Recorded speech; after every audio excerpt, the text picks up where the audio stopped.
Yeah, so thank you for jumping in here. I know we planned this one a little while ago, but yeah, with things going on and then vacation and you just, I mean, life in general kind of threw monkey wrenches and everything.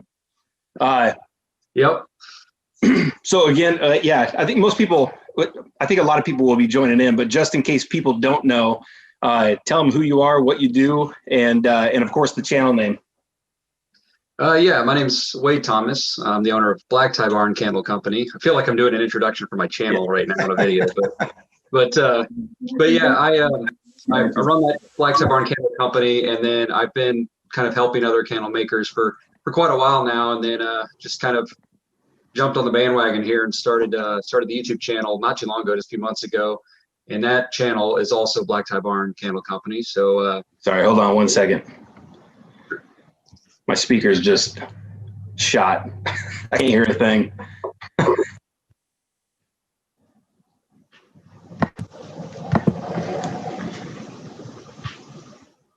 All right, I don't know if that's... I think we're good. Can you hear me? Yeah, I got you now. Sorry about that. Can you repeat that? Because it shot out like as soon as you started talking. Yeah, no problem. Just again, my name is Wade Thomas. I think I would probably talked with most of you before, either on the channel or through Facebook groups and forums or whatever. But yeah, I'm the owner of Black Tie Barn Candle Company, and then also the YouTube channel, which is by the same name, youtube.com/Black Tie Barn. We'll try to post all of our channels and social accounts once we post the recorded video, I imagine. So absolutely, but yeah, that's where you can find me, and on Facebook as well, obviously. So. Yeah, perfect. And I know you do candles still part-time, just like me, right? Yeah, well, it was part-time there for a while. It kind of started as part-time, and then you kind of know how it goes. It kind of gets so big sometimes so quickly that you just, before you know it, it's a full-time gig, and you've got some people helping. Absolutely. Kind of the same pattern, I think, for a lot of us. But yeah, I did not intend to start a candle business 10 years ago. It just kind of happened, and then it took off from there. But you said how long ago? Well, I've been in business for almost 10 years. Now, my current company, Black Tie Barn, I've only had established for 6 years, but I was doing some private labeling and some wholesale before that. And then I've been making for about 10 to 12 years total. So. Oh, okay, nice. But yeah, really hit it hard for the past probably 6 to 8 years. Okay. So, yeah, that's really.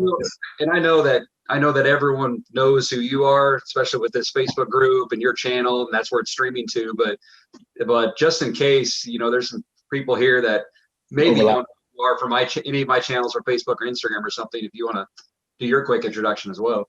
Yeah, my name is Jeff Standley. I make candles also and run the YouTube channel, Standley Handcrafted. I've been doing candles for probably, a little over 5 years now, going on 6 years. And yeah, I think kind of the same as you. I was going to ask you about your channel, but I know for me, when I first got into it, even just 3 or 4 years ago, there really wasn't a ton of information out there. You really had to dig deep. And the YouTube videos that were out there were kind of few and far between. And one of the main ones that I watched and kind of learned a little bit from was real vague on some of the stuff that they were doing. And I definitely don't want to throw them under the bus, or I would mention their channel. They just had a one-off video and talked about doing candles. And they even mentioned in the video, I'm not going to tell you exactly how I do this because I don't want you to eat into my business. So I was like, all right, well, there's clearly a lane that needs to be filled here. And then so I just kind of started documenting my process and kind of learning as I go. And honestly, just watched the video and I was like, okay, well, I could at least put a better video out there that gives people a little bit more information. And then it just started growing from there. And then, of course, making candles, growing alongside the channel, they both just kind of grew together, which is great. Yeah, no, you're right. There several years ago, there wasn't much out there. In fact, I think your channel was one of the first ones that I saw any kind of consistent content coming out at all. And I mean, I think you just kind of jumped on the bus at the right time, or well, that's probably the wrong way of saying it. I think you started driving the bus at the right time because there wasn't really a bus to jump on at that point. And I'm partially to blame for the same thing because, like I said, I've been kind of helping off and on in different ways. Sometimes just live groups and classes, or kind of one-on-one Zoom meetings, these type of things. And it never dawned on me to do a YouTube channel until 6 months, well, about a year ago, and then took me forever to get around to it. But yeah, it was definitely a lot of vague, not a lot of ton of helpful information out there. So there was definitely a gap to fill there. So. Yeah, definitely. Yeah. And I thought the same thing. As soon as I saw that gap in the market, I was just like, well, I mean, even if it doesn't do anything, and I never really intended for the YouTube channel to like grow into what it has become. But for me, I love photography. I love doing videos. Back when I was in high school, middle school, me and my buddies always made movies and cutting them together. So I just like working in Photoshop and Premiere and editing videos. So it was like, all right, well, it's an excuse to do that kind of stuff too. So I jumped in, started doing that. And then of course I think it was the third video I made, which was the how to make candles one. That one started to really take off. So I was like, all right, well, I mean, obviously there's people there that want to see this stuff. So I just started doing everything and just talking about everything that I was doing. Well, it makes it a lot easier. It was hard to get started in this because just relying on suppliers to give you information and manufacturers to give you information, they're only going to give you limited info to go off of. And you really need to hear from other people who make candles. And it was tough to get started, a handful of years ago. So luckily between groups and channels and other avenues, it's a lot easier for people to get started these days. And it was good timing. 2020, people looking for something else, time to fill, money to make. It was good. It's good that happened before this year hit. Absolutely. And I think the kind of candle industry, I mean, it's always been really big, of course, but it's been kind of not really underground, but definitely kind of a subsection of things. And with everything jumping off, especially with people, like you just said, from home, make more money, definitely gotten a lot bigger. Yeah, it's been great. Yeah. And then, well, you use? I think I already know, or if you have like a proprietary blend or anything like that, don't say, but for those wondering, what's your kind of go-to? Well, I've been kind of showing some of my go-tos in really the last month's worth of videos. I really use 3 waxes for candles, my container candles, almost exclusively at this point. And I'd say it's about a third split between all 3 of them. So I've been using 6006 the longest. For all the reasons you've always talked about, overall balance and everything, performance, just really reliable. And so I've used that for the longest time, and about a third of my current candles, I use that.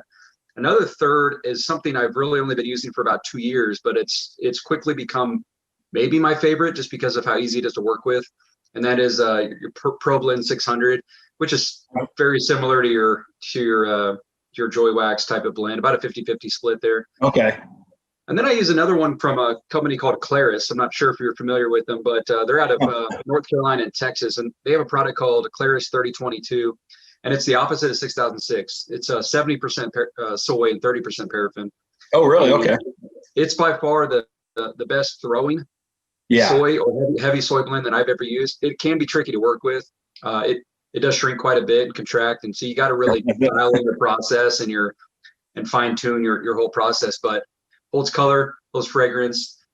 Hot throw is amazing. The melt point's really good too, so it holds up during summer. So that's pretty good. Yeah, that's always a tough one, trying to find a wax that you can actually ship during the summertime that's not going to be a melted, like slanting mess in a jar. The Pro Blend is one I've wanted to try for a while, and I've had a lot of people tell me they really like it. I need to hurry up and get some so I can actually see what it's like. But the other one, I haven't even heard of that one. Yeah, the Pro Blend, it can be somewhat picky on fragrances just because the 50% soy content. So it doesn't work in necessarily every candle or every fragrance I want to use, but a good majority of them. So just the key is testing all the time, and nothing for me has quite reached the overall performance of 6006 reliably. I mean, it's hard to throw a fragrance at 6006 and not get good results. I know. I've always had great luck with it. And it's just so easy to work. I mean, the sinkholes are kind of a pain in the ass, but it's so easy to get around those. And I mean, not easy to get around them, but I mean, I'll take the good with the bad. Yeah, exactly. I'll take good hot throw other than having like a 24 candle batch of soy that is barely throwing. I mean, that's they all got pros and cons. So you just got to pick your battle.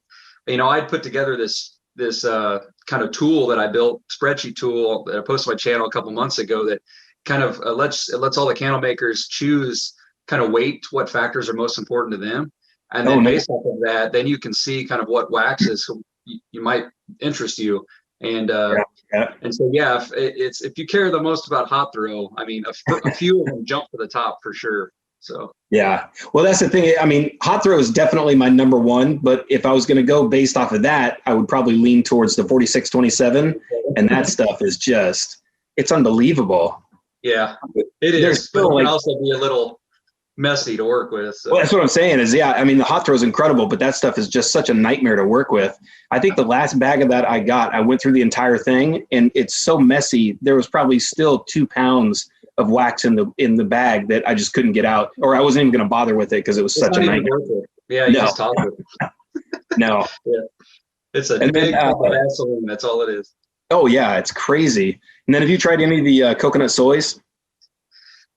So I've been getting that question from a lot of the viewers here recently on the Have channel. you? I've tested them. I don't use any in my line. Um, they're all right for me, but so far they haven't matched either the ProBlend 400 or the 6006. Yeah. I just need to do more testing with them. I haven't used them quite a bit, so It's been pretty good so far. I'm starting to, those are definitely becoming like my second favorite for sure. I've only tested I just did the A05 from Luxury Candle Supplies. Of course, you can't get it here. But yeah, tested that one. It worked out really good. I've got a cinnamon one burning and testing in the other room right now. And then the Wooden Wicks coconut soy. And then I think is it California Candle Supply? I know they have a coconut. If they do the Cocoa 83. 83, yeah. Yeah. Yeah, and I think that's a cocoa soy blend. I'll have to look that up. I might be wrong on that, but I know somebody else carries the cocoa soy, and it's been really good for me. Yeah, that coconut 83 you're talking about from California Supply is they pretty much label it as a complete candle or a complete coconut wax, but it does have some vegetable waxes as a stabilizer, but it's mostly coconut from what I understand. So. Yeah, I know Erica from Memory Box Candle uses that one. I'm pretty sure she uses that exclusively, and she likes it quite a bit. I need to try some of that. Yeah, I don't know how well it'll work for me unless I can find it more locally because it'd be shipping for California, and I'm here in Kansas City, so. Yeah, it's definitely a little tough to get some of those things from across the way, clear across the United States. Yeah. Shipping becomes a huge factor, and it's like, all right, I'll kind of hold off on that one for a little bit. unless you're buying a pallet, it can be. Well, yeah, exactly. Then then it's more cost effective. Yeah. I'm going to flip through these comments here, and we'll see what people are saying. Amy just started my candle business in September. Congratulations. Good time to try it. Of course, you jumped right in when everything is out of stock. Yeah. Yeah. It makes it real tough to get supplies right now, but you got to start somewhere. Yeah. And there's Sissy and Kevin. Appreciate the nice comments there. Let's see here. We got Chris. Hey guys, thanks for the help. I have a question about getting good cold throw with C6 and 464, but hot throw is lacking. Be more specific about formulas. Would love to hear your thoughts. Now the C6, gosh, let me look that one. I know I've used that one before. Is that the paraffin soy blend? The C6, is that the one they're getting from? I see C6 come from Lone Star.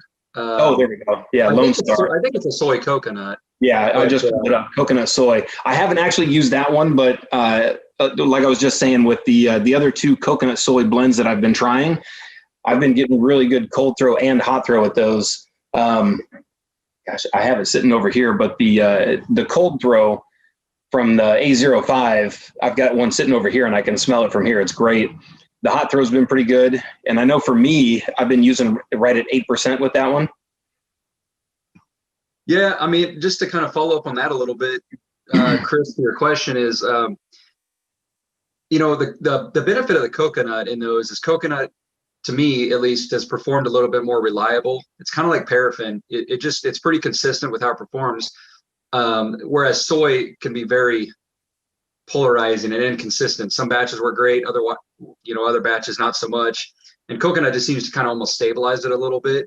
But as far as like cold throw versus hot throw, both C6 and 464 are so soft. Generally speaking, the softer your wax, you're going to get better cold throw because it's already in a soft state. And so the fragrance is easier to just kind of fill the air. But that's also that's also usually a symptom of candles that have harder time with hot throw. I don't know your feelings on 464, Jeff. I know you've done some videos on it. It's not one of my favorite waxes, and No. I'm pretty transparent about that. But Yeah. it just requires so much time and maintenance and testing just to even find oils that work well for a good hot throw. Well, and you can definitely do it, but yeah, and my thoughts exactly on that one. And it's hard to, like 6006, I know I can get a new box of it every once in a while. I think somebody was having issues with the last couple batches of 6006. It was a little bit different consistency, but I was still getting good hot throw from it. But the 464 can go through batches where you just don't get any hot throw at all. So I've definitely had really nice soy candles come out of batches where they threw extremely well, but I definitely don't trust that going from box to box. You almost have to test every single one just to make sure that you're still getting consistency. Yeah, in fact, that reliability. Yeah. In fact, any kind of inconsistent type of waxes, so your heavy soy waxes, I tend to just want to cut them with something that I know is reliable and stable. You can mix it with 6006. You can mix it with coconut. That's why coconut soy is getting so popular. Is it helps kind of stabilize that wax and make it consistent and reliable. So yeah. It's a nice wax to have on your label too, because people see soy and coconut wax, and it sounds nice too. It does. Yeah. Let's see. What else we got here?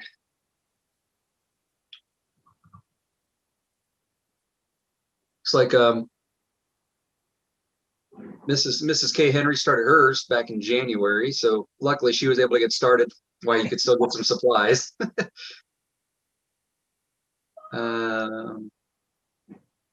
And actually, she asked, I'm kind of jumping a little bit for a sec here, but she had also asked if we have any plans to use Eco Soya again now that it's coming back to the market. I don't know about you, Jeff. I've reached out to them a little bit, and with them being overseas, sometimes it can be harder and take longer for them to get their products over here. So I have not really considered it yet. I've reached out to them, but that's pretty much the extent so far for me. Same here. I'll probably get a box of it to test when it comes in. I know Ariana Arsenault, she uses it. Yeah, she uses it a lot, and she's actually really excited. I was just talking to her last week, very excited to be getting it back in. She loves it. I haven't used it enough to give any thoughts or opinions on it. I definitely want to try it. I had used it previously before they went out of business, and they were bought out, and I liked it all right. I liked it better than 464 for sure. Oh, did you really? Yeah. Okay. But then they started experimenting with those quantum waxes, which were a complete nightmare. And then they went under, and now that they're bought back out, well, who knows? Maybe we got some good news on the horizon. And like you said, anyone else that has questions about that wax, though, I'll try to remember when I record it to my channel as well, to post a link to Ariana's, because she does use that wax and she loves it. So she'd be a good resource for that probably. Yeah, definitely. And then Tony said, I'm finding the max FO percentage, fragrance oil percentage for 6006 for better hot throws are on 8%. What are your thoughts? That's exactly what I use, 8%. Yeah, I use really anywhere from 6 to 9%, but I start at usually 8%, and then I adjust from there. If it's a little weaker, I'll go up to 9. But some scents are so punchy in the face that I go down to 6%. So yeah, there's definitely a couple strong ones. I know every time I use like 11 and 12%, it would either 12% you usually see some, not 12%, sorry, 12% is definitely too much for it, but like 10 and 11%, even at 10%, a lot of times I was getting sweating across the top of the candle, and even at like heavy oils at 9%, I just wasn't getting that good a hot throw from it. I mean, it was nice, but I bumped it back down to like 7 and 8, and it was much better. Yeah, I don't notice any improvements adding more oil. Usually just more wicking issues, if anything. Exactly. Yeah, I feel like the oil just kind of clogs up that wick, and it just doesn't know what to do with that much oil in the wax, and it doesn't burn both evenly. Yeah. So Gabriella Edwards asks, what's a good beginner-friendly wax, and should you necessarily stick with that for the life of your candle business? Well, I know we both have done videos on reviewing several different waxes. I have one where I actually compare 5 common beginner waxes, if you want to check that out. And I know Jeff has done specific videos on each of those waxes as well. I would say, honestly, it kind of depends if you care about paraffin versus soy versus coconut. You kind of need to answer that question first. But if not, I mean, it's hard to go wrong with 6006 is a good wax. It's easy to find anywhere. There's a lot of information and people out there that use it so they can help you, which is to me, that's one of the best waxes to use because you can get a lot of help. There's a lot of resources out there. I was going to say the exact same thing. 6006, I think I've made a video about it too. It's definitely the wax I recommend to all beginners just because it's so easy to work with and it's very forgiving in the beginning. Like soy, if you don't nail soy candles, which, I mean, I've been working with soy for a couple of years now, and there are times when I don't nail it. It can definitely be frustrating. That's why I tell people to kind of stay away from 464 at first, even though there are people that have great luck with it right out of the box. But 6006, you can add your oils at 190 degrees, 160 degrees, and you still get a great throw from it. So the sinkholes being the least of my worries, it's definitely the easiest one to recommend. Yeah, and there's tips and tricks to deal with the issues with 6006, like sinkholes. There's things you can do. You have far less problems, in my opinion, with 6006 as you do with some other ones. Problems that are correctable too. Like it's hard to correct waxes that have bad hot throw. I mean, you can't trick the wax into performing better. Yeah. You know.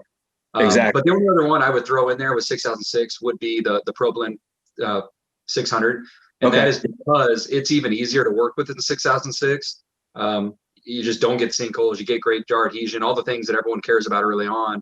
And it might not be quite up to par with 6006 on hot throw, but it's close. It'll spoil you though, because that wax is so easy to use. I mean, I'm gonna have to get some. A lot of people never turn back from it because it's so easy to use.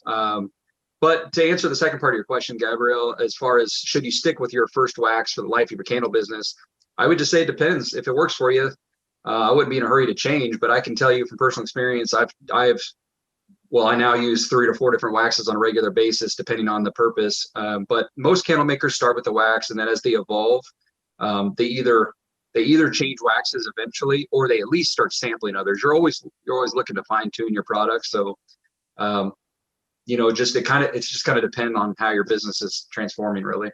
So yeah, I would definitely say try a few different waxes. That way you can just see kind of how it's nice to see how each wax performs. That way you have a better idea when people, especially customers, come up and ask you questions. Why is it doing this with frosting or the wet spots or anything like that? You'll know exactly why.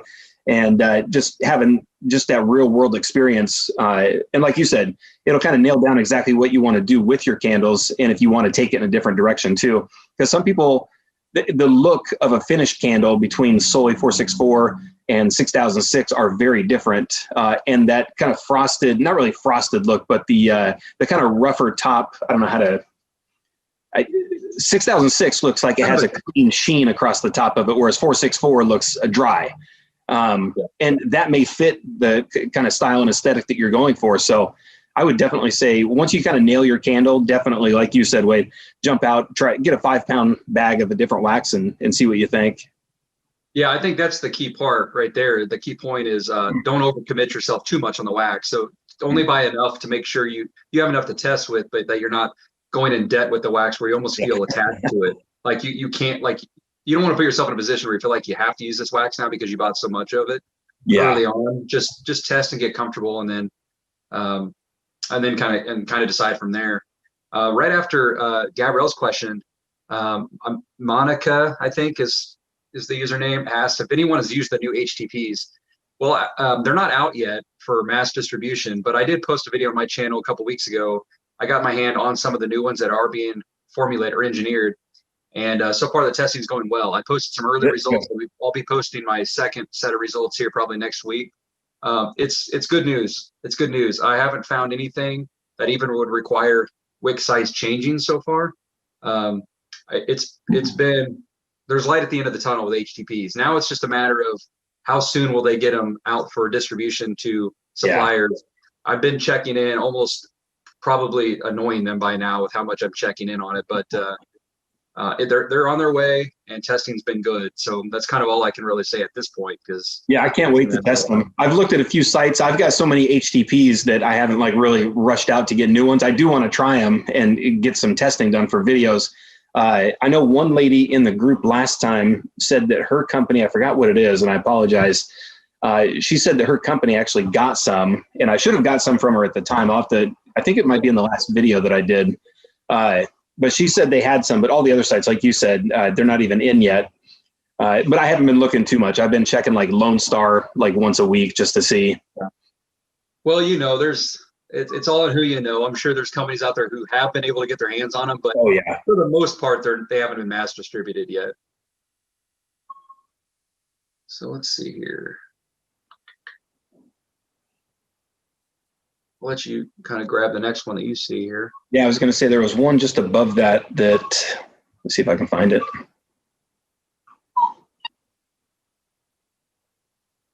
I thought I saw one. Where was it? I have a question from Rebecca.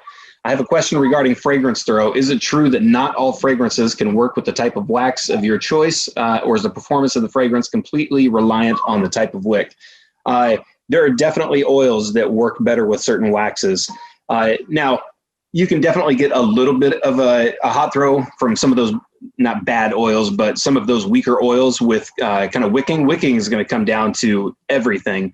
But yeah, if you go to Candle Science, they're a great website for looking for this exact type of thing. They have like a rating system. It has little leaves on it that will tell you which oils work better for like soy wax. And certain oils just don't work well at all in waxes. Well, and to add to the complexity, not all soy is the same. Yeah. Every manufacturer makes soys in different ways. In fact, if everyone might remember, if you've been making candles for a few years now, that the soy industry took this big transformation a couple of years ago, where all of a sudden soy waxes were getting a lot of complaints and not performing well at all. And the reason is because some laws had been passed that changed the way the process they use for the hydrogenation of the oils of the wax, and it's all about how they're creating and manufacturing these waxes and the fats that they use. And so that changed the soy industry quite a bit. In fact, that's why Eco Soya brands went under and they started experimenting with the quantum waxes. They were trying to find a replacement. Well, the reason I'm bringing that up is just that every manufacturer makes soys. Some use off-the-shelf type soy wax that you can find anywhere. Others make it in-house. They're all made different ways. So even if you find an oil that you test in one soy wax and you find it doesn't work real well, don't be afraid to test in another one because they're all made differently. So. Yeah, definitely. And certain, like you were saying, some soy waxes, and I think a lot of them have changed it, but there are certain ones, and I forget the company, but certain ones that had like trace amounts of paraffin and palm in it, which definitely helped with hot throw. And I think some of those have removed those and gone towards more of a like a true clean soy. Yeah. All right. Kind of a lot of questions here. I'm trying to follow. Ray's in there. How far in advance do you plan for your fragrance collection releases with your candles? What's your planning for those? About how far out do you start looking? As far as testing new ones, like if I'm going to add a new one to the candle line, I'll usually start a season or two before. So if I'm going to roll out some new scents for Christmas or winter, I'll usually start testing those in spring. Okay. But as far as if I already kind of know what scents I'm going to roll out, I'm not developing a new one. I start making those, a season in advance. But I kind of stock everything all year long. It's just I stock more at different times of the year. But I think give yourself enough time to not only get your samples in and test the oils with your wax and make sure everything's locked in with your process, but then enough room that you can enough time available, you can still go out and order your supplies and then hope that there's no delays on them. So a couple seasons is what I do. Yeah, I know if I'm coming up into like spring, we're still going through winter, so I'm still doing winter candles, fall candles, stuff like that, or those type of scents. But going into spring, I'll probably start doing those. I don't know, I like to have a good set of candles at least a month before the season kind of starts to kick off. If you're doing, and it's definitely a good, it's a good idea to have a stock like that. And if you're doing something like soy, I know the topic of curing comes up. If that is an issue, and if you do your candles a month, 2 months in advance, and you've got like 30 pumpkin spice and 30 apple spice, and they've been sitting on your shelf for a month, I mean, you're well past any curing that somebody would care about. But yeah, I'd say it's good to start probably a good month before. And like Wade said, definitely coming up into fall and winter, I would start those probably a little bit early. And coming right into September, October, like keep that stock building up because supplies start to run real short. even in a season when it's not COVID, supplies are, I mean, there's the straight jars. I mean, they run out of lids by December every single year. Yep. Yeah, for sure. And not only that, but people, it's also our busier season. So not only are we going through more supplies, customers are buying more candles generally. So you want to have enough to be able to kick out candles pretty quick. Yeah, absolutely. Christine Zeller asked, I have a question about why some fragrance makes 464 seep, even when I dial in the percentage. And then she gives a specific example of Black Sea. I mean, the short answer to that, from my experience, has just been the density of the oil that you're using. Heavier oils versus lighter oils. The heavier oil, you're generally going to want to use a little bit less. It's going to want to separate, not bind as much with the wax. So that's another reason why I don't like the standard rule of thumb of max out your weight, or max out the fragrance in your wax. So 464 can hold 10 or 12%. I never max it out because you need to leave yourself some room for those oils that don't play as well. And you want to give yourself a little buffer. Yeah, I would agree. Something like Very Vanilla is another really thick, dense wax. And that's one where if you normally add 10% or 8%, I would go down like at least 1%, if not 2. So if you're doing 9%, I would add it at 7. And then I would also tell you to check your temperatures. If you're adding them pretty low, like 150, 160, I would go ahead and bump that, especially that oil. If you have one that's like seeping, bump it up a little bit more. Add the oils at like 170, 180, or 190 and see if it does any better for you. Yep, I'm a big proponent of adding my oils hotter than a lot of the people are talking these days. There's a lot of conversation these days of adding your oils at pretty low temps. I'm not a big fan of that myself. There's just more risk than reward in that. Yeah, and I've got a low temp video that shows like my testing with that kind of stuff, and I've had good luck with it. But if you don't do it right, you can absolutely have a mess of a candle. And it's one of those videos where I like people to know that it's a test, but I think people going into that video, it's kind of a double-edged sword. You get a lot of people that think that's the proper way to do it, even though I state in the video this is not manufacturer's suggested temps. But for me, I definitely add everything pretty hot as well. Yeah. My go-to is about 180 to 185, but that's just, we're all a little bit different, and we all work in different environments too. So yeah, I'm right around like 175, 180. So it's almost the same. I've seen a lot of comments in about some 6006 since we brought it up. Some people having some issues with it lately, and they're not having the success they were hoping for, and some bad batches. You touched on that. That's probably warrants a whole nother video and conversation, so we don't kind of take up this whole video on that topic. But my short answer to that is keep track of the lot numbers when you get these cases of wax, and ask your supplier if there's any known issues with that lot. And depending where you got them from, sometimes they'll replace the lot if they suspect there could be an issue. And then also, if you can cut your wax with something else, like if you're noticing that your 6006 is harder than normal, maybe the melt point's a little higher, something like that. If you have anything softer on hand, coconut, some soy, something like that, that can help balance it out a little bit. But I do run one test as a baseline candle from every new lot that I buy.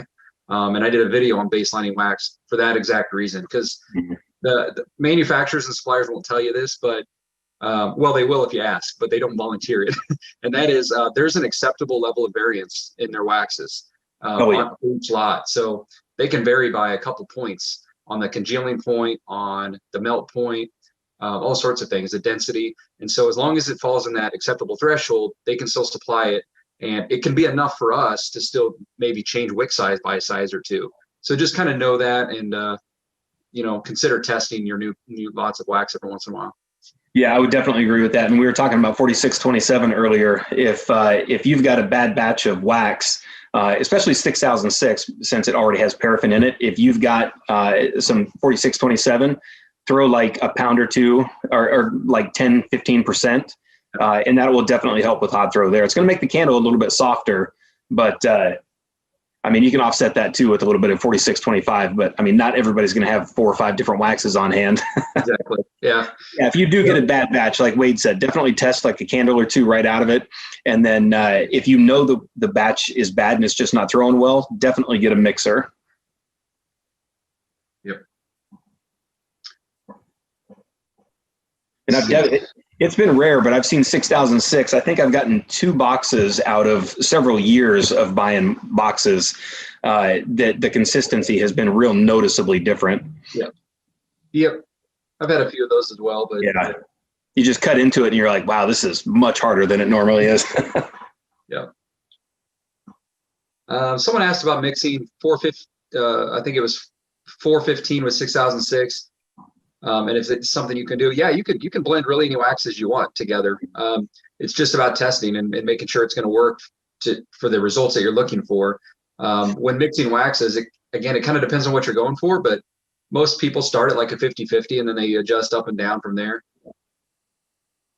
Yeah, that's exactly what I do, especially if I want to see what the wax is going to look like, or just wax is harder, you want to make it softer. It's too soft, you want to make it harder. I usually start at 50-50 just to see what it does. And then if it goes one way that I didn't want it to, I'll just drop it back down and do like a 75-25. Yep. And I've got some of that 415. I haven't done any testing with it yet.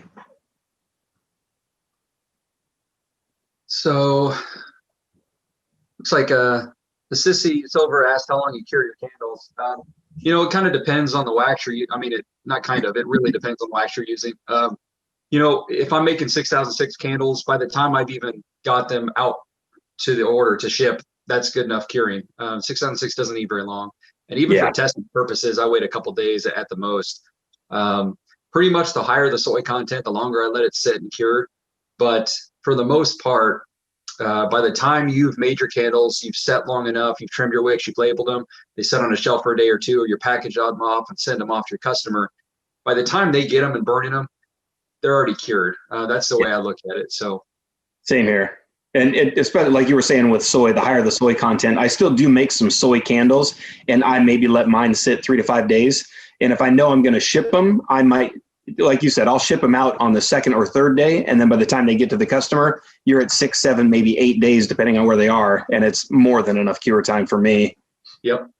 And, one piece of advice I would give on anyone using waxes with a long cure time as far as testing goes, is always make 2 candles, a batch of 2 when you're going to test. And the reason I do that is I'll do the first test a couple days, 48 hours later. And then what I'll do is that other candle that I made, I will retest that one again in about 2 weeks to see if there's any noticeable difference. I have used some waxes that the hot throw wasn't necessarily different, but after the candle had time to settle and cure, I actually saw the wick size change a little bit. And that had me concerned before. Yeah. And, I've had one wax where the longer it sat, the wick actually was oversized by one size, and I've had one that burned out. So, if you're gonna test with high soy content candles with long cure times, I would do an early test and then a later one. Yeah, I do the same thing. Every time I do either a new oil or a new wax, I always go the default 1 pound in the 3 8-ounce jelly jars. That way I have 3 candles to test.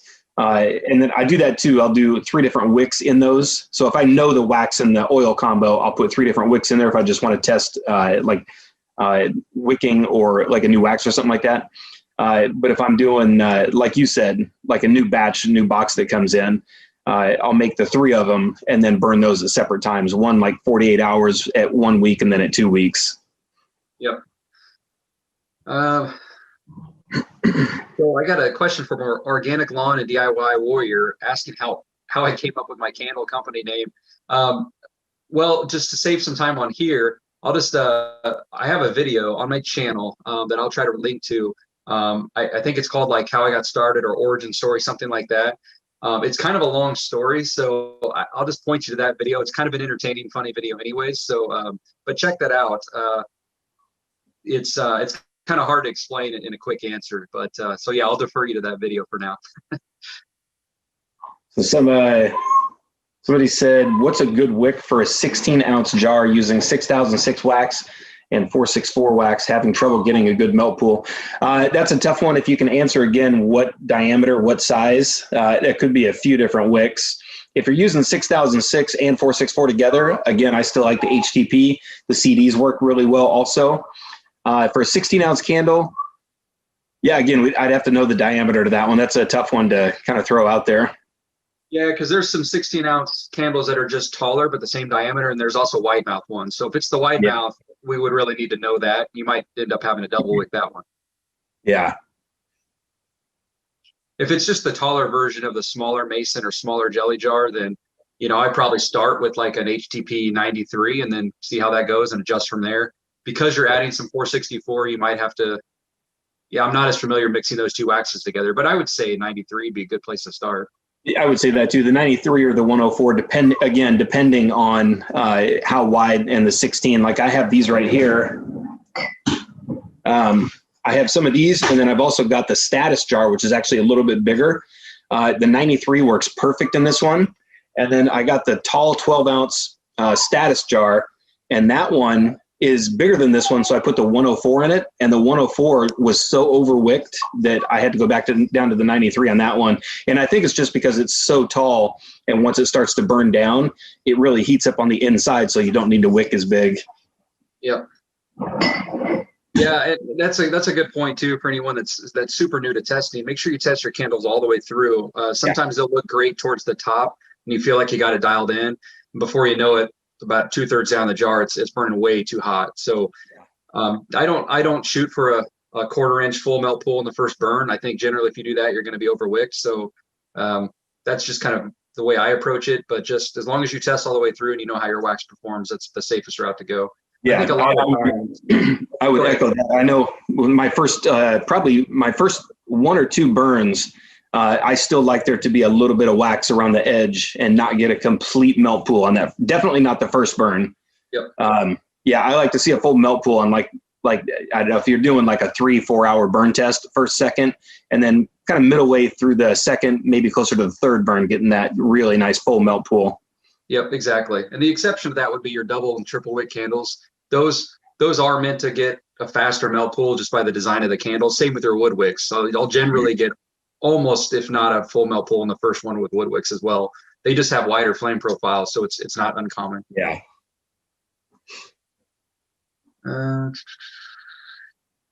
Somebody said, Elena asked, how do you feel about beeswax and beeswax blends?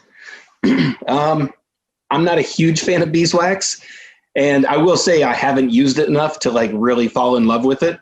I do like the smell of beeswax by itself. I think it smells really nice. I've made a few candles with it. I think I've only used the wooden wick, their beeswax so far. I got a pretty good hot throw with it. It wasn't anything like crazy. I'm not dropping any other wax to go do it. But it hardens really hard, so you get cracks. I don't know. It's a little tougher for me to work with. Yeah, I'm not too fond of it. If anything, I'll use it to stabilize a few waxes. If I'm looking for, if I'm going to make a pillar, or if I've got some super soft wax that I want to make some wax melts, you can add some beeswax to it. That'll firm it up a little bit. Mm-hmm. But other than that, I don't use that much. In fact, there's kind of a related question to that, sort of to that point, not necessarily about beeswax, from Jamie, that says she was gifted 2 boxes of 444. Should she buy some coconut to mix with it to make it better?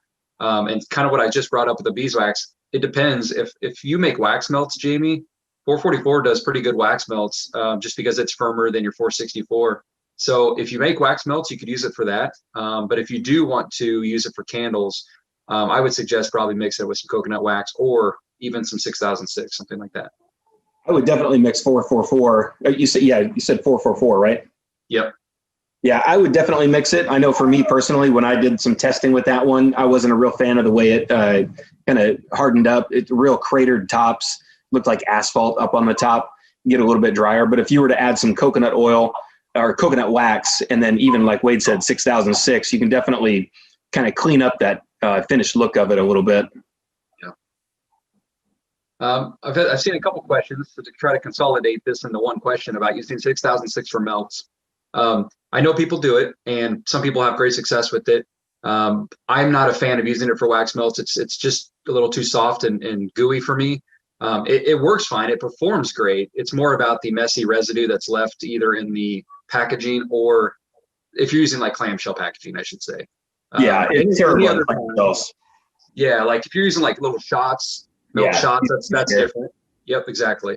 Yeah, this is the only one I use 6006 straight, is just in these shot cups. And I usually do these if I go to a farmer's market. I'll have a bunch of these. People can just like buy one of them, take them home, try them out. But if I'm doing 6006 in clamshells, I mix it with something else.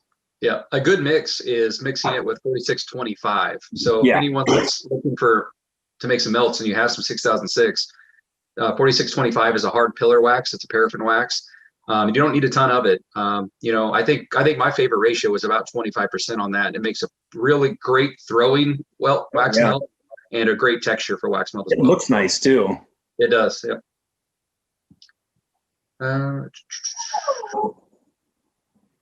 There's one from Divya there, Jeff, if you want to maybe take the lead on that one. She said, as a small business owner, this is kind of a different type of question for this. What is your biggest challenge as a small business owner? Examples, time management, inventory, etc.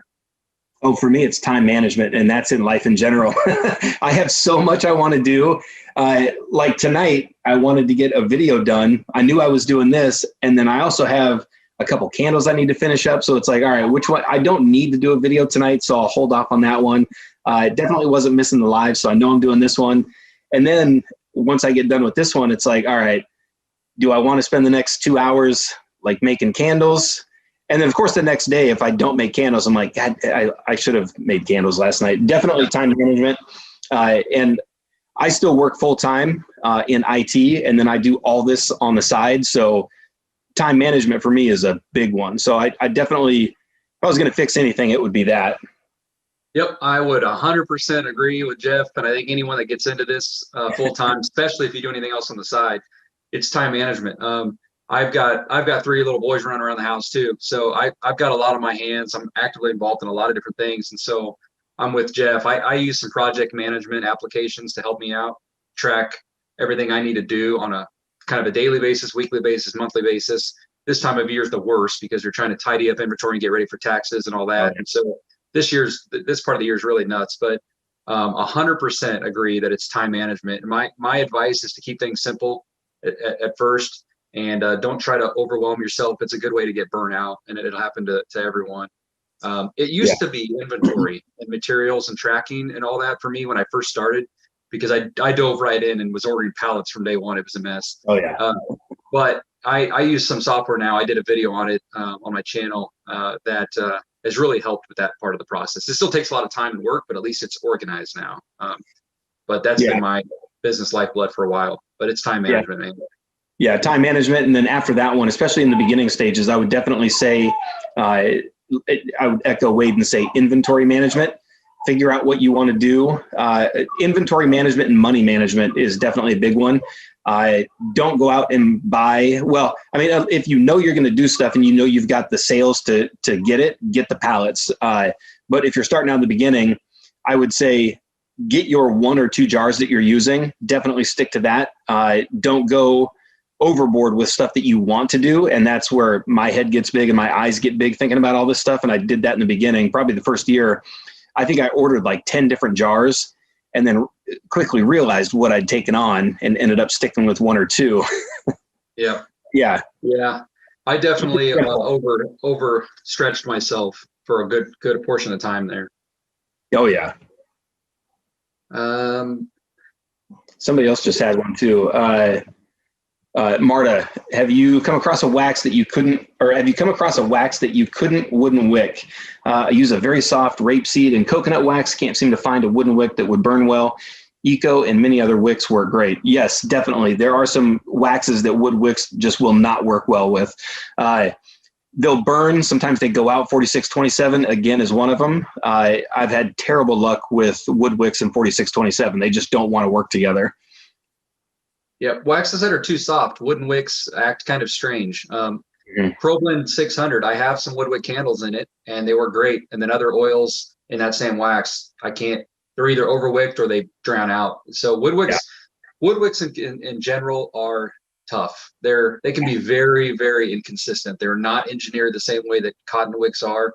And so that's why you can make a batch of wooden wick candles. You could make 8 of them, and 4 could burn great and 4 might not at all. It's tough to make wooden wicks, and it goes for the big box companies too. A lot of you have probably bought some wooden wick candles from the store before, and sometimes they don't stay lit. It's something we all deal with. So. Oh yeah. Let's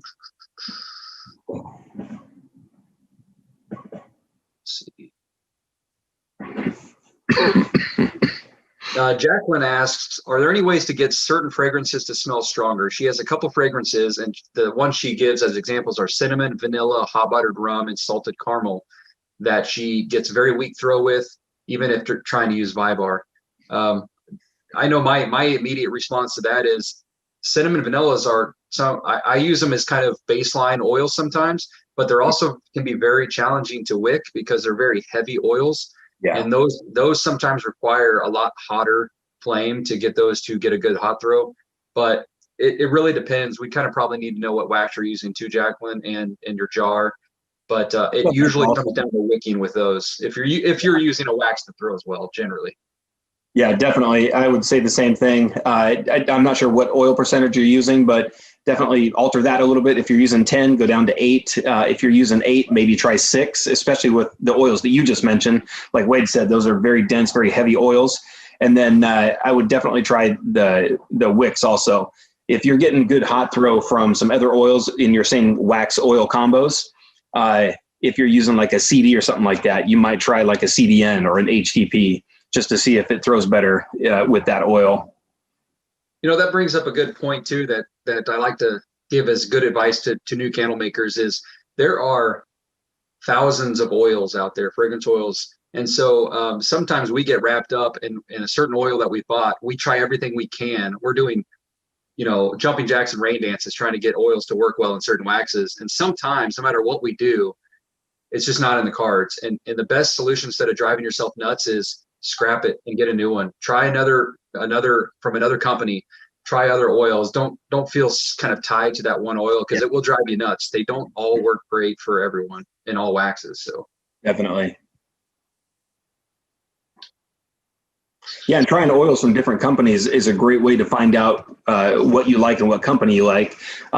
Everybody's vanilla is going to be slightly different, even though it's a vanilla. And you might find one from like Nature's Garden or something like that that just smells so much better than like someone else's. Yep. Yeah, for sure. And it's funny too, because the vanillas, man, there's so many variations that you think it's vanilla. Yeah. Vanilla is vanilla. It's not. Like I have some vanillas that I love, and then very vanilla makes me just want to chuck. It's so strong, but other people love it. I sell a ton of it and I don't like it. So. And I like that one a lot too. And it's one of those ones where if somebody wanted like a perfume type vanilla, very vanilla is not it. That's like somebody's cooking cookies or like a cake or something. It's a cooking type vanilla. Yeah, it's almost, and Aztec sells like a birthday cake one. And I kind of like that vanilla a little bit better. It's more of a buttercream type vanilla. Yeah, and then there's floral type vanillas, like you're saying that Nature's Garden sells one that's a French vanilla and oak, and that's really interesting. And it's kind of that floral and a little bit of sweetness. So there's lots of options out there. And so that's kind of my advice on oils. If you're struggling with an oil, don't drive yourself crazy with it. There's lots out there to try. Yeah. I just shot to the bottom. Let me scroll back up. I like Christine Zeller's response about how long do we need to cure before it gets to the to the customers. She says, well, these days, depending on if they use USPS, they got a solid 3-week cure time. UPS is going to give you a 2-week cure just on their own. That's funny. Yeah. I know they're killing me right now. It's so bad. I mean, it's everywhere. I guess there's articles out everywhere now where they've got packages just floor to ceiling. Yep. Yeah, I saw, I don't know if it was a true story or if it was a meme, but I saw a postal worker showing up to work and she had to wait outside the door until they cleared packages out of the way so she could get in. Oh, really? Yeah. Wow. I'm getting, you say hi, pupper. That's cute. We're about to get a new puppy ourselves here in January at the Charcoal Lab. We're pretty excited. He's over here whining. He wants me to play with him. I came straight home and jumped straight on the computer, and he's like, "Really? Come on." I'm sorry. So Yankee Girl asked, "What is the best time of year to start a candle business?" She's in Arizona. Well, I would say as soon as you can. As soon as you can get started. I wouldn't so much worry on the business side when you're first getting started. I would let those pieces fall in place a little bit later. But as far as getting started on learning candle making and doing testing and all of that, as soon as you can, the sooner you get started, the better, just like with almost anything. And then once you feel comfortable with it, I'm not sure it necessarily matters what time of the year you start a candle business. I'd probably recommend not having your first launch going right into the Christmas, because it's the busiest time. It might overwhelm you. I would say probably start in spring or summer, just to give yourself some time to get comfortable. I was going to say the same thing. And the reason I would say start in spring, I'm not even sure what month, but yeah, definitely starting in spring. That way you can go through, because different people, it's going to take them different times to really perfect candle making. Some people jump right into it, and within 2 weeks, they're making a great candle. Some people go for 3-4 months before they find like their combos and everything. And if you're doing that, if you were to start your candle business in like October, November, and you perfect everything by the time January comes around, you're ready to launch basically right as candle season kind of comes to a close. And you're still going to get sales, but they're going to be a lot lower. So if you can launch closer to September coming up into fall and winter, the sales are going to be a lot better. Yep. Dawn just threw in a quick question that's a pretty interesting one, and there's a few people asking it. She asked if humidity affects waxes. Yes, and it's a tough one. This is why when you see certain testing and results and recommendations by people in candle groups don't work for other people on the opposite side of the country, for example, or in a different part of the world, and it's because of humidity often or temperature. Humidity makes the air heavier, and it's going to affect the way your candles absorb the oils and how much you need to stir, or what temperatures you might need to add your oils in, and how quickly or slowly your candles set up. So it's really hard to have a general, here's your set rule to follow based off these temperatures and this humidity levels. My advice would be, you kind of know your area, so test, and once you find that sweet spot, document it somewhere, and then do your best to control that environment to match that humidity and temperature as much as you can. So if you're at home and you've got dehumidifiers and humidifiers, you can control that pretty well. But yeah, it does really vary by parts of the country and parts of the world for sure. Yeah, and that's one of those things I wish I could actually test a little bit better. We don't have much humidity here in the Seattle area, but I know I lived in Georgia for a couple of years when I was in the military, and the humidity there is just a nightmare. It'd be nice to do some testing with that, but yeah, it can definitely play a difference. And like Wade said, it's going to come down to testing, and you're going to be testing anyway, but yeah, it's just another factor you got to consider. And honestly, it's one of those things where it's either better to be on one of the extremes, either not have humidity at all or have humidity. And then at least it makes it consistent environment. I'm in the Midwest, in Kansas City, where it could be humid as hell today and no humidity tomorrow. Yeah. And it's really tough. And so I have had to kind of, with my workshops and stuff, I control the humidity and temperature as much as I can for consistency, but yeah, it can definitely affect it. Someone mentioned temperature and how do you ship during the summer? Jeff, I know you've done video on that. I've talked about it, although I haven't really done a video on it. So, I'll let you go into more detail on that, but just real quickly, I use waxes that generally hold up pretty well in the summer. And if I'm nervous at all in the middle of the summer, the two things I do are I will add some gel packs from Uline if that helps, if I'm overly concerned about it. They're pretty cheap if you buy them in bulk. And then the other thing I do is I only ship Monday, Tuesday, and Wednesdays during the summer so that they're never sitting in hot trucks over the weekend. But other than that, I'm curious on what your advice is. No, I was going to say the exact same thing. I got some of those, I made the video on it. I got some of those special kind of envelopes that you can pack them with. Those helped a little bit. Gel packs, I haven't done too much with the gel packs, but the main thing I do is during the summertime, I'll actually switch up the waxes a little bit or add a wax that holds up a little bit better. 6006 does pretty well, but even adding a little bit of 4625 just to harden that up a little bit, it's got a much higher melt point, so that'll help with the waxes a little bit. And then, like you said, shipping is going to be a big thing. If you can ship earlier in the week, that way they're not sitting in a truck for like 3 days. Yeah, big difference. Yeah, it does make a big difference, especially if you're in the brown microwave boxes like UPS. They just get real hot sitting there all weekend. But, that's my only major drawback with the ProBlend 600 is the melt point is down around 122. 6,006, as you know, is about 130 or so. Yeah. So that's a big enough difference. And I haven't really had a lot of problems with it, but it's something to consider. So I'm careful with those in the summer for sure. Yeah. And I don't do outdoor events and craft fairs anymore very much, but when I did, keeping those out in the heat, they'll start sweating on you too. So. Yeah, they start sweating real quick. If you're using like a coconut wax or something like that, those also have really low melt points. Yep. Rebecca made a comment about, thank you, Rebecca. She was talking about my health issue I had a while back. Oh, yeah. Yeah. Thank you very much.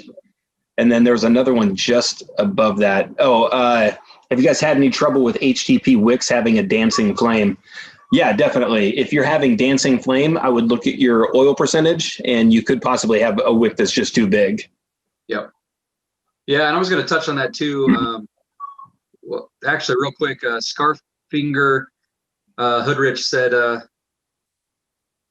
just wanted to say the most helpful thing that she's learned from me was using this foil pans with 6,006. So what they're referring to that, if anyone hasn't seen that, there's a video of me making blue spruce candles in 6,006 on my channel, and I revealed a kind of a tip that I use, especially if you're doing smaller batches with these foil pans. So I'll try to remember to link that, but that will almost solve your sinkhole problem with 6,006, and that video covers it in depth. So you want to check that out. But to touch a little bit further on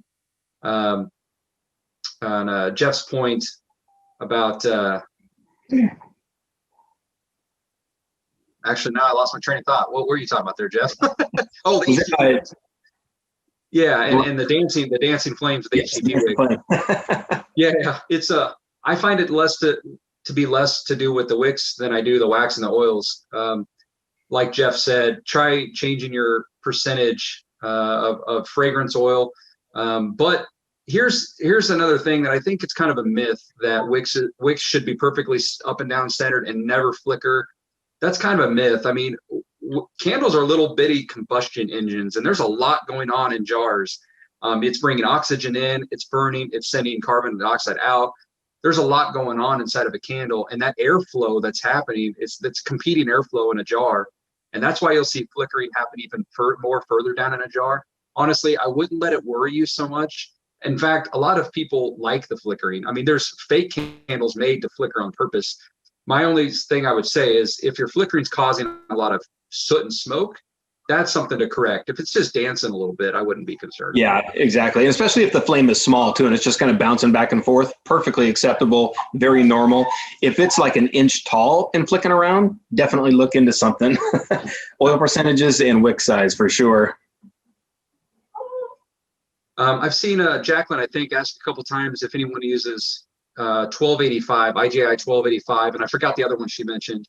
Personally, Jacqueline, I have not. I'm not sure if you have, Jeff. What was that again? She was asking about IGI 1275 and 1285. I haven't used either one. No, I haven't used them yet. Yeah, so I'd hate to speculate and make up answers on that, Jacqueline. So yeah, unfortunately, probably not too. Although now you just added 2 waxes to the list I want to test. Yeah, exactly. Now I got some stuff to test out. Let me say, other than the fact that it's been a crummy year, do you notice a reduction in sales due to the fact the market is flooded? So no, that's the thing. I've done a lot of videos on this one, and I'll let you answer the same thing. Yeah, I haven't noticed a reduction in sales because of what's happening. And I also don't see a reduction in sales because of like new candle makers in the market. I'm on the opposite side of that one. I honestly think there's so much opportunity out there that one more candle maker coming into this space is not going to take a sale for me. Like if they sell one, it doesn't mean I don't sell one. So yeah, there's so much opportunity out there. And I mean, if you go look around, what is it? Subway has 25,000 restaurants, and people are still opening up sandwich shops and making great money. So yeah, it's definitely not, I don't think it's flooded at all. No. And honestly, markets get saturated because there's a lot of demand. That's a good problem. If you're in a market where you don't have a lot of competition, that's usually a red flag. And so I'm not afraid of the competition or saturation either. If Jeff and I were concerned about losing business, we wouldn't have YouTube channels, Facebook groups, and teach other people how to make candles. And we give away our secrets. We don't hold anything back. And I know some people do, but I'm not like that. I know Jeff's not like that. There's just so much to go around. I have no concern with that either. Yeah, and I'll touch on what you just said about like giving secrets away and stuff like that. Most of the stuff that I do is real basic, real baseline stuff. I'm not using any crazy proprietary wax blends or anything like that. I think maybe if I came up with that's why I always tell people to like try and like mix waxes and mix oils and stuff like that, because you're going to come up with like whatever your secret recipe is. It always I laugh when people hold back their candle making techniques and all they're using is straight 464 and oils and like a CD wick. Like there's nothing to hide there. I don't know why people get so bent out of shape on that one. I do understand somebody creating like their own blend of wax. Like I have one that I just started testing out, and I'll probably say what it is because I'm still working through it. But yeah, like I blend 464, 6006, coconut soy, 4620. Like I blend all those just to see what's kind of going to work best. But if somebody was doing something like that, I can understand why they would maybe hide like the wax ratios. Like if it's a 50, 25, 25. But yeah, for the most part, like it's not, there's nothing crazy going on here that I would need to hide anything. Yep.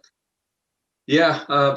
Speaking of secrets, I mean, I'll give one right now to my favorite wax melt recipe, period, in existence. I've never found one that I like this much as far as a wax blend. Now, I don't always use it because I don't always have these waxes on hand, and the more waxes you add to a blend, the harder it is to kind of keep up with. Yeah. But there's 3 waxes that if all of you can get your hands on these, get yourself some 6006, which most people have or can get easily. Get 4627. I'm sorry, 4625, which is the pillar wax. And 464. If you mix, actually, let me back up. It's 4625. 3022 wax, which is one I talked about earlier in this video, and then 464. It creates this soft, and I'll put more details later to kind of highlight this recipe, but it creates this perfectly smooth, kind of soft, but not glossy, where it leaves residue. It's almost like this kind of, I don't know, kind of dryish, soft feel, and it pops right out of the clamshells. No mess, no residue, great pot throw. It's awesome. And it was just something I came up with on accident, messing around, just like you're talking about. Exactly. And that's why I always tell people you came up with that because you were testing everything. And that's what I always tell people. It's like, if you want to know what it's going to do, just, try it out, see what it's going to do. Because you never know if you're going to stumble upon a wax or an oil combo that just makes you go, oh yeah, I like that so much better. Yep. I saw a question from Anthony about if there's any little tricks or anything you can add to candles to keep them from sweating a little bit in the heat. The only thing I have done is Vybar, and it depends on the candle wax that you're using, but you'll probably want to use the Vybar 260, which is meant for container waxes. The reason it helps with fragrance retention a little bit to keep it from seeping out of your candle is Vybar helps to evenly distribute all materials, candle dye, fragrance, other additives throughout the entire candle, and it allows the candle to hold just a little bit more fragrance oil. The other benefit, the reason it helps in shipping, is it also raises the melt point of your candle by a couple degrees. So nice. Vybar 250 would be the best advice I can give on that. Yeah, and I would say if you're getting sweating, I would definitely take a look at the oil percentage. I mean, sometimes during the summer, there's really not a whole lot you can get out of it or you can do about it. When I was taking candles to farmers markets, even with the 6006, you're going to get a little bit of sweating doing that anyway. But if you're getting just normal shipping and you're seeing sweating, you might also look at your oil percentage and see if you need to just drop it down just a little bit. Yep. Yeah, there's a difference between fragrance escaping or sweating because of heat versus too much load. Usually, if your candle's sweating in the heat, that's just because the candle's starting to melt. It's not so much that their oil's escaping. That is quite different, though, than if your candle's just sitting on a shelf at room temperature and oil starts seeping out of the top. That's usually a sign of a problem. What do you guys think is best, cotton wicks or wooden wicks? There's a few different ways to answer that one. Consistency, definitely cotton. You're not getting, like Wade was saying earlier, with the wooden wicks, you can make 8 candles and you can have 3 or 4 that don't burn the same way that the other 4 or 5 are burning. I love wooden wicks. I like the way they look. I like the way they sound. But if I was going to have to pick one of those two, I would go cotton, just because it's almost a surefire bet that you're going to win with those.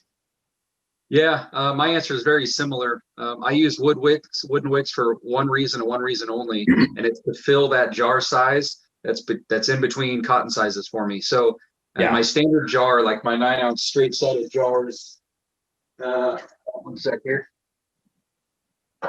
So like something like this size right here, almost like a jelly jar size, a single wick cotton wick, that's what I'm gonna use. I'm not gonna use wood wicks or something like this. And then larger jars, like 4 inches and bigger, I'll use double wick or triple wick with cotton wicks. And then what I do with the wooden wicks is the size that's in between, like your tumblers that are about 3 to 3.5 inches. The reason is it's very hard to single wick these with cotton wicks, especially with certain waxes. And they're almost too small to double wick. So that's when I find wooden wicks to be like perfect. Exactly. I've got those Aura jars, and let me see, I've got one right here. Yeah, this one right here. Yeah, this is right around that 3 inch to 3.25. It's such a, like Wade was saying, it's really tough. You almost have to double wick it, but these wooden wicks fit perfect just because you get that wide flame throw. And it turns out great with those. But I agree with you. I like the ease and the consistency of the cotton wicks. Denisha, we were talking about Vybar there for a second. She asked what wax you can use Vybar in. Really, any wax that doesn't already have Vybar in it. And I know that's kind of an ambiguous answer, but if you're not sure if your wax has Vybar in it, just ask the supplier. Most, like IGI 6006 already has Vybar. It's part of its blend, so you don't want to add it to that. But most of your straight soy waxes, like your 464, even your ProBlend 600 and your Joy Wax, do not have Vybar, so you can add it to those. It's the type of Vybar that you're going to use, though, that you want to do a little research on. There's 3 Vybars out there, and depending on the type of wax and what the purpose is, you'll want to use a different Vybar. I do have a Vybar video, goes all into detail if you guys want to check that out. I need to get some of that. I have still never used Vybar. I need to get some for testing. It definitely has its time and place for sure. I don't use it in all my products, though. Someone asked if you've ever used a Millennium soy wax from American Soy Organics. I saw that. And how we like that. Jeff, I don't know if you've used it. I haven't used the Millennium soy wax, but my understanding, I could be wrong on this, so don't hold me to it, but I believe I had read that is the same wax that's manufactured for the companies who make the ProBlend 600 and the Joy Wax. I'm pretty sure it's a very similar wax. It's just that wax is pretty popular. It just gets rebranded depending on what supplier is selling it. But that's the best answer I can give on that. Yeah, I haven't used it yet. I've seen the Millennium pop up in one of the forums recently, and I was going to try to grab some to see how well it performs. So Ariana's in here now. Ariana, we were talking about you earlier. Hey, there she is. Yeah, we have some people asking about the Eco Soil waxes, and we directed them to you and your channel, or just to reach out to you because we know that you use that wax and like it a lot. So yeah. Hold on a second. I'll see if she. So Caleb, you asked if we had found a replacement for HTP wicks. I know you just got on, but we did talk about that a little earlier. Good news is the new HTP wicks are going to be coming out, so just give it a little bit more time. You're not really going to find a replacement for them. You would have to retest. There's not going to be some kind of apples to apples replacement for them or alternative. But I would say good news. They're supposed to be coming out again. When I make waxes or make candles, Jeff, I don't know if you do the same thing, but I like to try to find 2 or 3 wicks that work well so that I always have a backup plan. 2 or 3 wicks?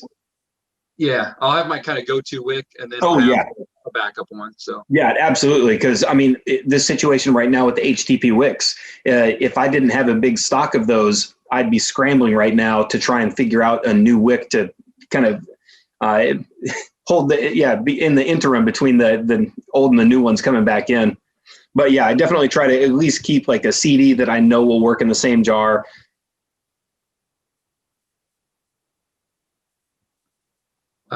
Jessica asked if it's bad or good idea to double wick a 3-inch diameter jar. That's right on that line. I would say for the most of the time, I would not recommend it. It's really, really small, but for 2 wicks, but it does depend on the wax you use. You know, it's just hard to answer that. There's a time to do it for sure, but those are the ones that I use the wooden wicks in personally. What was that? I missed that one. What was the question again? If it's good or bad idea to try to double wick a 3-inch diameter jar. I know people do it. I don't. It's really close. Yeah, that's one of those tough ones where, like Wade was saying, 3-inch to 3.25 is right at that point where it should be a single, but it's almost a double. Wood wicks definitely cross that gap really well. If you are going to double wick a 3-inch, I would definitely start very small with your wicks and go up from there. I'm even like in this Aura jar, I think it's like a 3.25. Like I would probably be doing it like an HTP. Like a 62, like 262s, maybe the 50, is it 53 or 52 in those? 52s, yep. Yeah, so probably the HTP 52 or 62, start low and go up from there because they can get overwicked really fast. Yep, the hotter, the higher your melt point, and the slower or the lower the candle temperature is when it burns. So like high melt point soy waxes would be a good example of ones that you can double wick in those and not have much of a problem. I wouldn't do it with a paraffin. It's just going to end up burning too hot, I think. Her follow-up to that was, well, is it a good idea to do it if it's just a hobby? Well, if it's just a hobby, you can really kind of do anything you want. But I tend to treat a hobby almost like a business in the sense that you never know if your hobby is going to turn into a business or if you're going to have friends and family that just start wanting your candles because they know you make them. So I would still err on the side of caution and make them as if you're going to potentially sell them to others. Oh, yeah. Yeah, definitely take the time, effort, and everything to put into them. Yeah.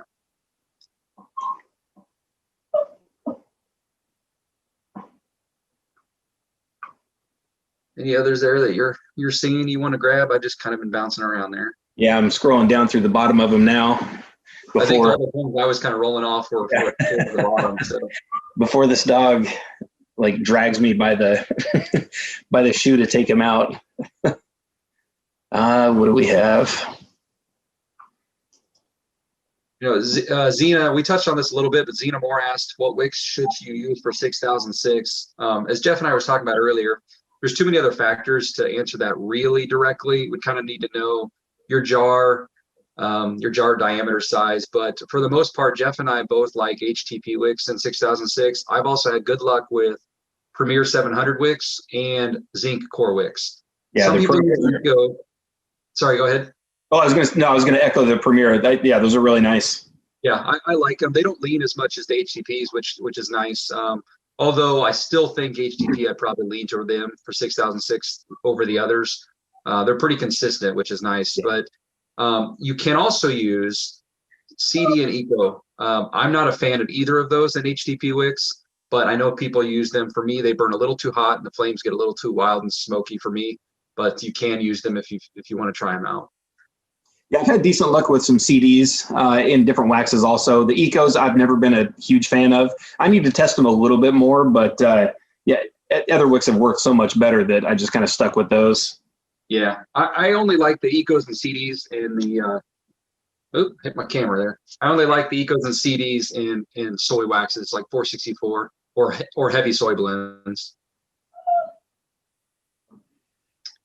Let's see. Poppers, what are you doing? Let me scroll back up and see if I've missed any. Yeah, I'm sure we missed. I know there's several in here. Yeah. It's nice because a lot of these questions that some of you are putting in here, some other people are jumping in and giving some good answers. Ariane has the Millennium and the Freedom wax. Puppy.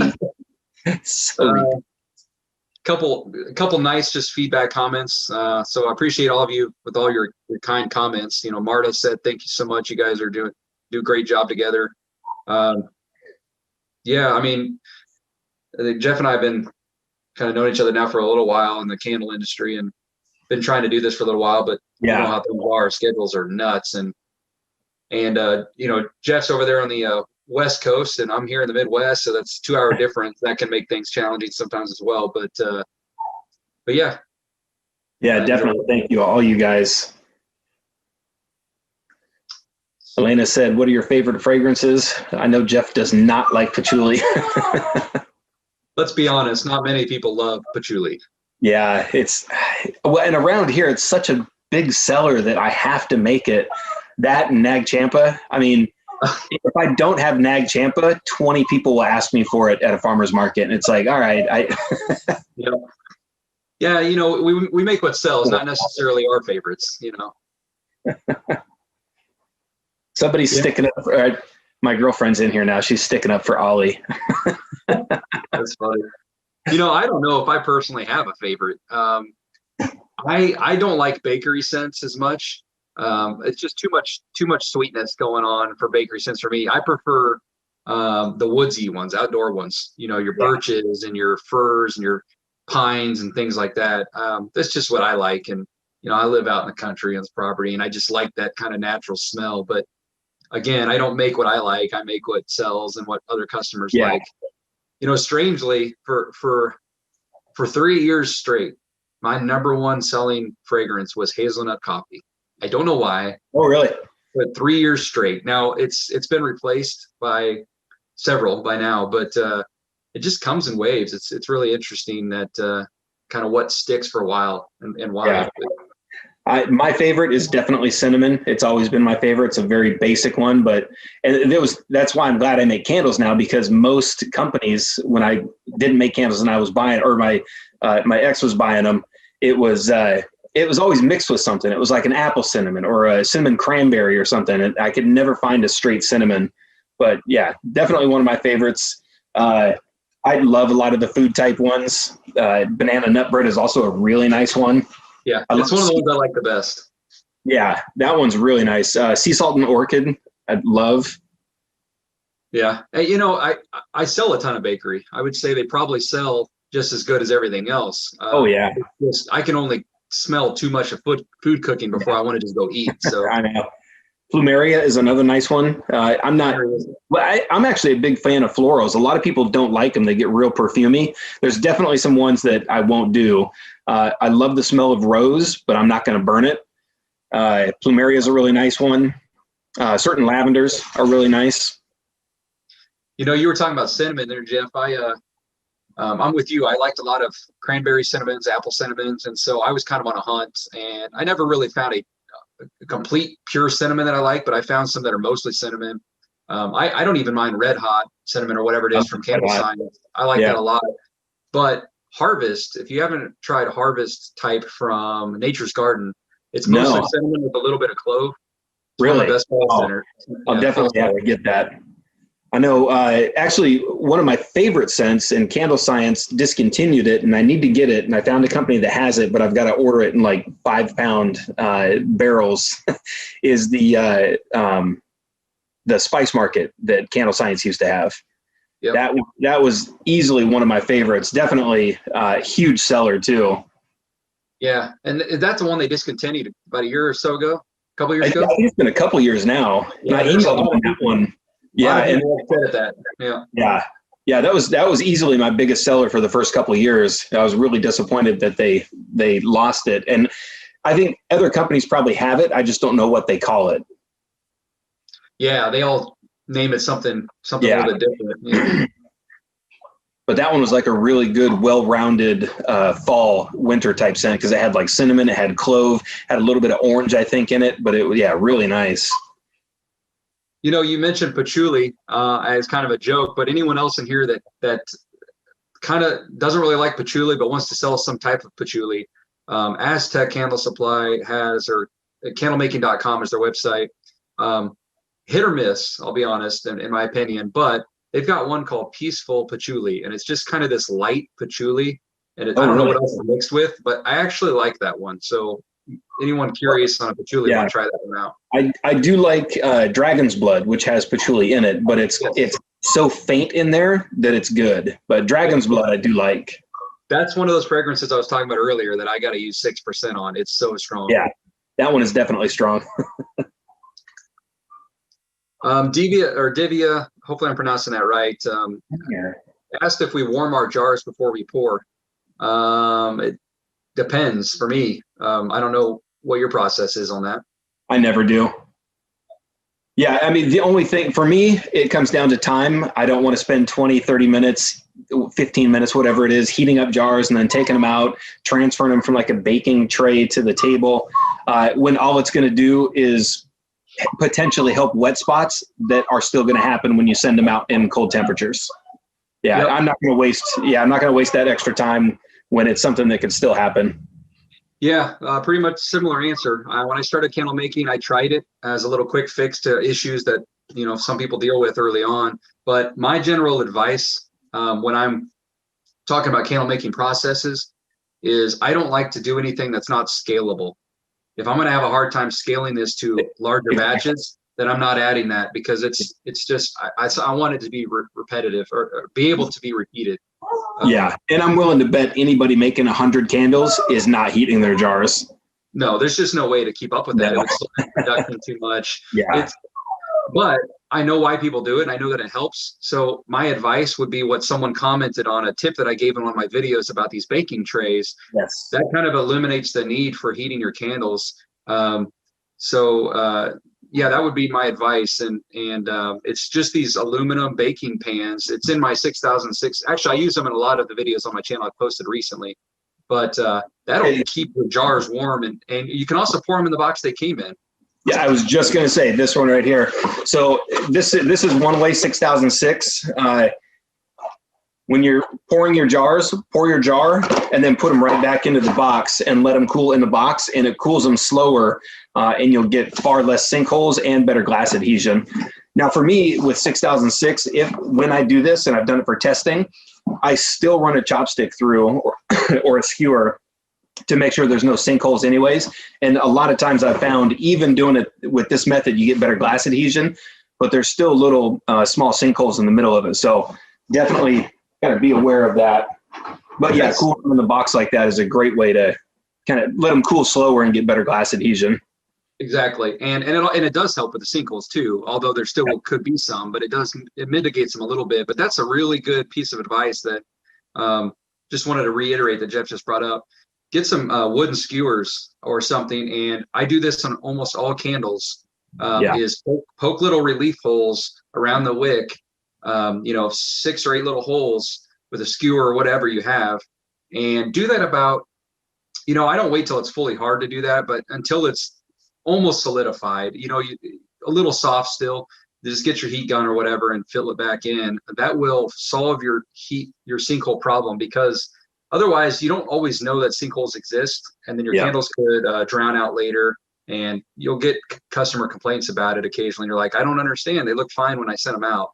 Yeah, and it's I just started pouring the little kind of tapered tumblers, and those cool. They don't look like they have any sinkholes across the top. They look perfect, and I thought I found a 6006 vessel that I wouldn't have to do it with.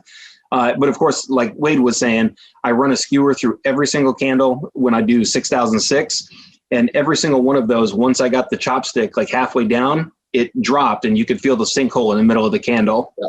You can feel it. Definitely, yeah. You would have never seen it, and I almost I wasn't going to, but I was real tempted to go, all right, these are perfect right out of the box. I don't have to do anything. And then, of course, I tested them all, and every single one had that little gap right in the middle. Yep. And you'll get sinkholes more on jars that are taller than they are wide. Definitely. So short, squatty jars, you won't have near as many issues. No, I've never, like the big tins or anything like that, the shorter kind of fatter ones, never a sinkhole in those at all. No. I think this dog is going to, we'll wrap it up here in a minute. He's ready to play and go outside. I was going to ask you on that. I didn't want the meeting to just cut us off in the middle of talking or something. So I don't know how much longer we had left, but no, we'll go ahead and I think we'll go ahead and wrap it up. I'm done, Papa. Well, I just want to say real quick that appreciate everyone coming by and being patient while we put this together.